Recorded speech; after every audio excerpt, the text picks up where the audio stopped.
Nous venons tout juste d'assister à la lourde condamnation du politique Vital Kamerhe lors de son procès pour les travaux de 100 jours du président de la République. Il y a plusieurs enseignements et informations qu'on peut tirer de ces procès historiques, de ces procès qui nous donnent droit ou accès vers un état de droit, un état qui peut considérer un état qui sera respectueux des institutions, un état qui sera respectueux de règles démocratiques et également où la justice ne sera pas une justice instrumentée, une justice inféodée, une justice de fort, ce qu'on appelle le vainqueur, mais une justice citoyenne. Il s'avère au niveau de ces procès, nous avons remarqué, comme j'avais dit en liminaire, on a tiré quelques informations par rapport à ce procès. La première information, c'est les dysfonctionnements de la présidence de la République où l'incurie a manifestement élu des domiciles au sein de cette présidence usurpée de la République. Je pèse bien mes mots, à partir du moment où tout le monde indexe cette présidence qui est à la fois colorée et tribalement, et aussi une présidence d'un conglomérat de personnes qui n'ont aucune, si on veut, un acquis, le professionnalisme et surtout des acquis professionnels. Donc, une présidence d'amateurs. Ça, c'est la première chose parce que la façon dont les choses ont été présentées au tribunal, cela a pointé du doigt directement à la façon dont cette présidence a pu gérer cette affaire des 100 jours, le budget de l'État, où la réserve nationale de la Banque centrale a été complètement déplacée à un autre endroit pour que les uns et les autres puissent assouvir leurs besoins. On a créé en fait une inflation autour de cette affaire d'argent retiré de la Banque centrale du Congo. On créera également un déséquilibre économique au niveau de dollars. On sait bien qu'il y a un réel problème de la dollarisation du Congo où tout est payé par le dollar en laissant de côté la monnaie nationale. Et on voit aujourd'hui la montée galopante de dollars et qui crée bien entendu des problèmes économiques graves en RDC. Ça, c'est le premier aspect. Le deuxième aspect est de l'ordre judiciaire. Et on a vu comment le procès a été mené, même pas les procès d'abord. Il y a eu les enquêtes autour de cette affaire des 100 jours. Il y a eu des auditions. À travers ces auditions, on a vu comment les choses ont été menées. Et s'il y a un dysfonctionnement, effectivement, on essaie de remettre les choses en place. Là, on peut leur accorder cela. Et on a vu le patron de Robank qui prend son avion, qui était en résidence surveillée, il quitte le Congo comme ça sans qu'il puisse être inquiété. Et on voyait aussi comment les banques fonctionnaient. Ça, c'est aussi, j'allais mettre un accent là-dessus. Et comment on peut sortir l'argent en espèces comme ça sans inquiéter tout le monde. Or, la loi Patriot Act des États-Unis de l'an 2001, cette loi est assez importante. Aussi, la loi Pasqua qui venait, enfin, qui a commencé avec la loi Pasqua en 1996 contre le terrorisme. Et en 2001, il y a eu la loi de George Bush, Patriot Act. Et là, c'était aussi contre le terrorisme. Et quand on voit l'argent, comment était manipulé, où on pouvait mettre des espèces dans une banque sans qu'on puisse interroger la personne qui était convoyeur de ces sommes assez importantes, où on venait retirer l'argent comme on pouvait. Là, on voyait les dysfonctionnements entre la banque, la banque centrale qui donne, bien entendu, l'impulsion au niveau de banques qui sont établies en RDC. Et le fonctionnement, d'ailleurs, on voit que on vivait parfaitement dans un état on ne respectait pas le droit, même le fonctionnement le plus simple d'une banque dans un pays. Donc, nous y sommes dans une république bananière, si je peux dire ainsi, passez-moi l'expression. Voilà, donc là, on a remarqué cela, hein, comment ces choses-là fonctionnaient depuis très très longtemps, depuis 18 ans aujourd'hui, une vingtaine d'années. Pour parler de ces 18 ans, j'aimerais bien, par rapport à ces procès, qu'on puisse avoir, non, cette idée en disant que ce procès, c'est un procès politique, parce que si on condamne, on vient à condamner comme on vient de le faire. Là, Vital Kamerhe est seul dans cette affaire, comme un homme politique. Vital Kamerhe pourra se cacher derrière cette affaire. D'ailleurs, son avocat, le français, l'a bien dit, et que c'est un avocat politique qui commençait à faire la corrélation avec cette affaire de Karim Wade, tout ça, etc. Or, Karim Wade, c'était un super ministre qui avait 4 ministères où il avait le passe-droit, il avait tous les droits, et il avait volé plus de 6 milliards. Hein, de dollars. Donc ça a été prouvé. Il y a eu des accords avec, bien sûr, le pays arabe pour qu'il puisse être libéré, voilà, etc. Bon, ça, je ne veux pas évoquer cette affaire ici, là. On est sur l'affaire de la RDC, on n'est pas sur l'affaire de Karim Wade. Voilà, donc, en fait, le problème que je soulève aujourd'hui, ça a une certaine importance. Donc, si on vient à condamner ce qui est fait d'ailleurs, Vital Kamerhe, donc il faut penser à des répercussions politiques. Où il y a des répercussions politiques, donc d'autres vont venir, comme Matata Pognon, qui a volé beaucoup d'argent, d'ailleurs, avec l'histoire de Bukangalozo, donc il faut qu'il passe à la barre, pas donner des explications. L'histoire de Bochab, qu'on connaît tous au niveau de la Régie des eaux, on connaît cette affaire, et l'histoire de Yuma, pour n'en citer que ces 3 cas où ces gens-là sont des gens justiciables et devaient être à la disposition de la justice. Voilà. Donc, il faudra qu'il y ait une suite par rapport à cela. La suite, c'est-à-dire qu'on va vers ce qu'on nous parle tous les jours d'un état de droit. Alors, si on regarde le procès en lui-même, j'étais pratiquement comme on dit, pas étonné, agréablement aussi surpris de voir que ça a été mené tambour battant par le ministère public, le procureur. Les avocats d'ailleurs de la défense ont fait leur travail. Et on se rend compte d'une seule chose, qu'il y avait une certaine liberté, donc chacun pouvait apporter des pièces contre pièces, comme Vital Kamerhe disait souvent.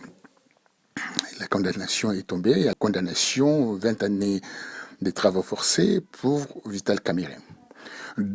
En fait, des répercussions sont assez importantes par rapport à cette affaire. On regarde de l'ordre financier. On va commencer d'abord de l'ordre financier, parce que en suivant ce que les juges a pu dire, que j'ai pu lire encore de 65 pages que je n'ai pas encore terminé à lire, et je l'ai reçu en PDF. Alors, on peut dire que Vital est vraiment, pardonnez-moi l'expression, passez-moi l'expression, je vais le dire, il est dans la merde. Lui, avec sa famille, avec sa bande, etc. Et la façon dont les choses ont été menées, c'est pour casser son petit bonhomme. Donc, il sera amené à payer le double des sommes ils ont décaissé, 40 millions, donc il sera payé jusqu'à 100 millions à peu près, si je fais le calcul, 120 millions à peu près de la somme qui devait payer aujourd'hui au fisc, à l'État congolais, avec des dommages, intérêts, tout ça, etc., la condamnation, tout ça, etc.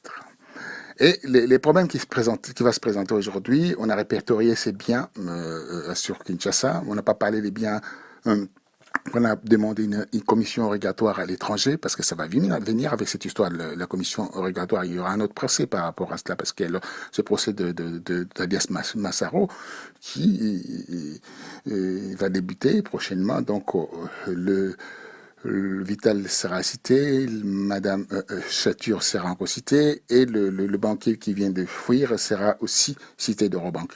Donc, par conséquent, il y aura encore autre chose qui va se passer. Bon, on va déboucher encore à plusieurs choses parce que je suis encore dans l'aspect financier des choses. Donc, forcément, il sera complètement ruiné. Vital Kamerhe, lui, avec sa famille. Pourquoi? Parce que, bon, on va saisir tout, c'est bien. On va récupérer l'argent. L'État va mettre des huissiers derrière pour qu'on puisse récupérer l'argent dépensé au niveau des banques extérieures, etc., ou à l'intérieur du pays. Tous les comptes seront complètement bloqués, saisis. Donc, il y a une dizaine de comptes, ce que je peux constater par rapport à ce qu'on a eu comme information sur l'enquête sur cette affaire. Donc, il y aura plus d'argent en circulation. Deuxième chose, donc, il y aura l'aspect que le juge a évoqué, ce qu'on appelle contrainte par corps. Les contraintes par corps, on le sait, quand on vous exige à payer l'argent à partir d'une date que vous ne payez pas, il y a une contrainte par corps, par exemple, d'1 million de dollars par jour, ou 500 000 par jour. Donc, cette contrainte par corps va monter, et ça sera une contrainte assez difficile pour cette famille. Donc, à la fin, ils n'auront plus d'argent. Ils ont peut-être des espèces cachées quelque part qu'ils pourront utiliser. Ils pourront plus sortir parce que peut-être leur passeport sera complètement seront confisqués. Et il y aura cette affaire où on ne pourra plus maintenant aller retirer l'argent à la banque ou servir sa carte bleue ou avoir quelque chose au niveau de la banque. Tout sera bloqué. Donc, il n'y aura plus d'argent. Les maisons sont bloquées. La maison dans laquelle ils vivent aujourd'hui, ça sera saisi également. Donc, ils seront comme des petits locataires ou bien en attendant qu'ils soient expulsés des maisons, ils vont se retrouver une maison en location. Il faudra tenir compte d'une seule chose quand ils sont mariés. Vital Kamerhe et Chature, il y a eu ce contrat, enfin pas ce contrat, il n'y a pas de contrat de mariage, voilà, c'est là le problème. Ils sont mariés sur les régimes de la communauté, donc ce qu'on appelle régime communautaire. Donc le bien, tes responsabilités sont les miennes et puis tes déboires sont aussi mes déboires en fait en réalité. Donc les peines sont partagées. Donc on va saisir tout de la famille, même ce que Chature avait avant, parce qu'il faut payer l'État, il faut payer les dommages et intérêts. Donc on va saisir aussi les affaires de Chature, parce que de fait, les affaires de Chature deviennent automatiquement celles de Vital Kamerhe. Et encore, on va aller beaucoup plus loin. Si on veut aller encore amener plus loin, on va aller toucher les affaires des enfants. Voilà, donc c'est un peu ça. Donc ça va ruiner la famille, la personne et également tout le monde. Donc il n'y aura plus d'argent, donc la misère va frapper dans cette famille. La troisième chose, beaucoup plus importante, c'est l'aspect politique. Vital Kamerhe va se retrouver démuni de tout, le droit civique, les droits politiques, les droits de citoyen, normal, donc il sera complètement banni. Il y a un bannissement politique, donc 10 années d'interdiction de vote, de droit de vote doit se faire élire ou pas élire. Mais enfin, tout cela, ça va ramener une forte tension là où il sera en prison parce qu'on parle de sa condamnation, qu'il n'y aura pas une remise de peine, c'est une condamnation ferme, définitive et une condamnation, comme on dit, entière où on se comporte bien en prison, il y a une remise des peines, etc. Non, on fera le 20 années de prison de travaux forcés. Donc tout cela, je ne sais pas si aussi la dame aura le courage d'attendre jusque-là, donc ça va ramener plein de choses. Donc des dégâts dans la famille assez... parlant de politique et maintenant, comme je l'ai dit, la politique, donc c'est des coups, on m'assène un coup, moi je dois répliquer, réfléchir et répondre à cela. Donc Vital Caméré, c'est un homme assez aguerri. Il souriait. Quand il souriait, il savait ce qu'il disait. Quand on faisait l'énoncé de ces condamnations, il souriait, il sait ce qu'il disait dans sa tête, il sait ce qu'il se disait aussi autour de lui, on le sait pertinemment qu'il ne va pas se laisser rester les bras croisés et attendre comme ça dans une prison. Donc il va sortir d'abord plein de choses qu'il connaît au sein de cette présidence. Il va balancer via des gens qui sont, ces lieutenants qui sont dehors, et là, ça va créer une déstabilisation en matière politique en RDC, où il y aura des morts, on va compter encore plus de morts, il y aura des situations beaucoup plus dramatiques, où les accords signés entre Félix et Kabila, on va les retrouver sur la place publique, et on retrouvera énormément de choses, et on va aller vers une chute de pouvoir de Félix,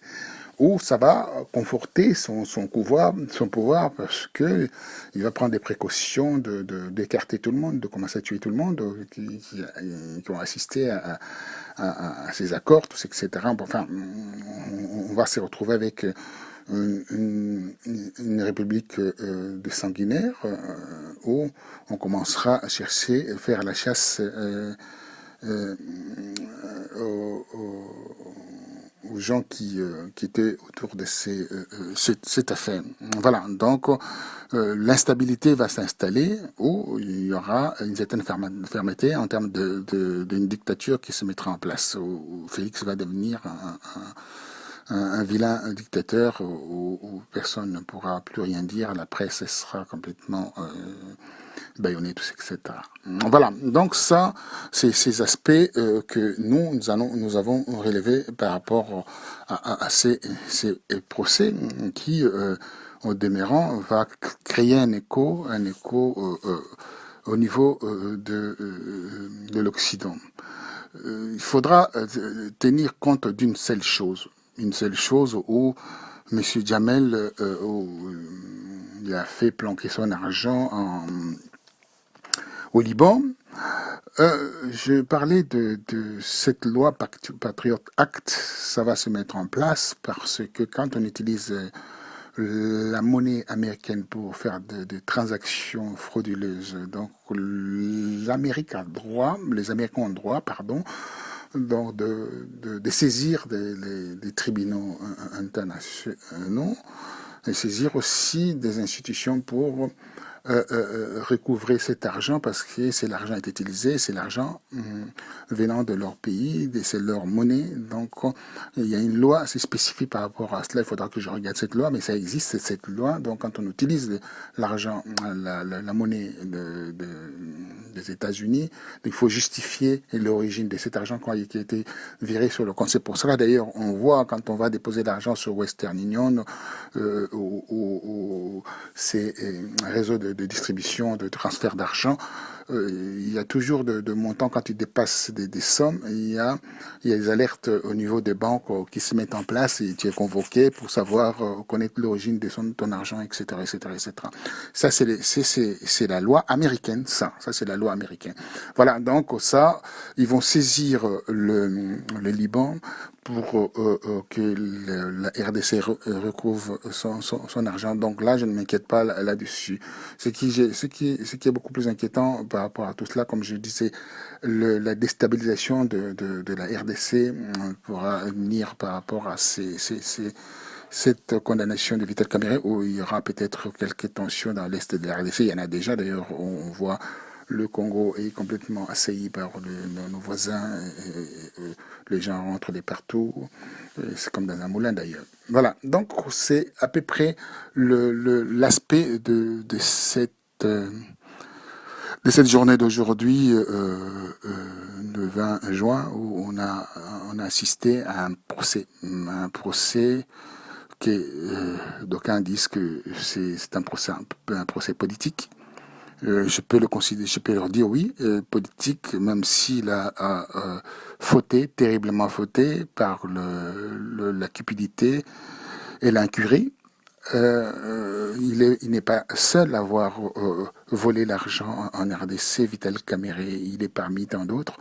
Donc si on veut que cette affaire ne soit pas politisée, que ça ne soit pas indexé comme affaire politique, il faut ramener tout le monde à la barre. Hein, des gens que j'ai cités, et là il y a encore d'autres, des milliers qui sont là dehors, qui se pavanent avec des millions d'argent volés au trésor.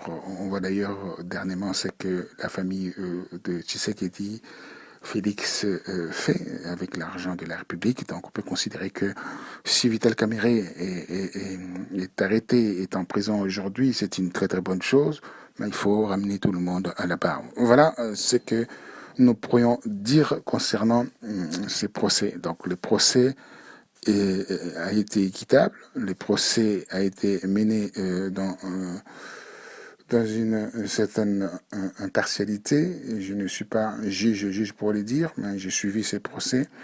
Je peux en conclure ainsi. Et voilà, donc dans l'ensemble, c'est un procès qui donne l'espoir de se retrouver avec une justice impartiale, pas une république de juges.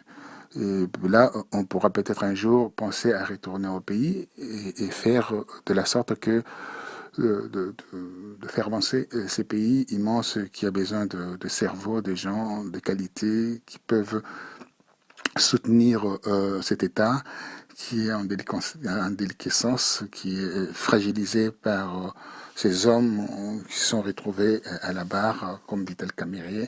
Il y en a plusieurs Vital Kamerhe en République démocratique du Congo. Voilà, donc il y aura, pour faire une petite conclusion, il y aura cet aspect des choses, l'aspect familial, la famille sera brisée, donc la femme ne pourra pas prendre 20 ans. Il y a ces mariages sur le régime de la communauté, donc régime communautaire, donc on va puiser chez la femme. Il y a le blocage de compte bancaire où on va tout saisir, et également au niveau de contraintes par corps ou de dommages intérêts aussi également, on va récupérer l'argent là où on pourra récupérer. Donc ça va ruiner complètement la famille.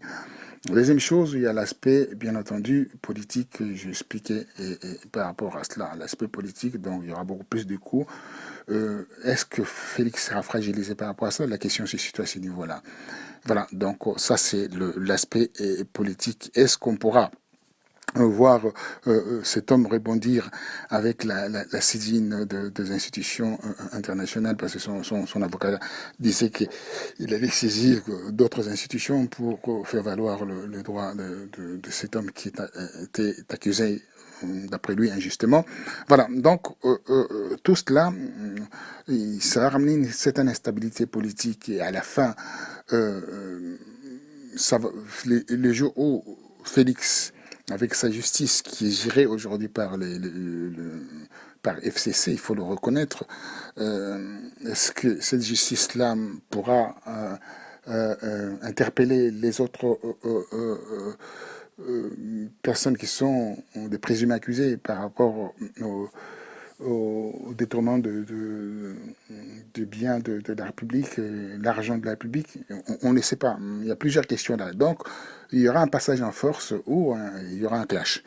Et la dernière chose que je peux dire, il y aura des pots de banane venant de Vital Kamerhe, il y aura aussi des pots de banane venant aussi de Félix et aussi du FCC. Donc, qui en sortira vainqueur dans cette affaire? Je pense que c'est le peuple, parce que le peuple va identifier les vrais responsables de ce qui se passe en RDC, la souffrance de ce peuple, comment le pays a été géré, on le saura. Donc, on dit monter, monter, et ben, enfin, un jour, on se retrouve en face de la vérité. Dans la vérité, nous y sommes, on est en train de le vivre. Donc, on va voir la suite de ces procès et comment les choses vont se dérouler. Donc, on attend fermement d'autres condamnations, d'autres interpellations pour qu'on puisse s'apaiser et dire que voilà, on vit réellement dans un état de droit. Merci de m'avoir suivi.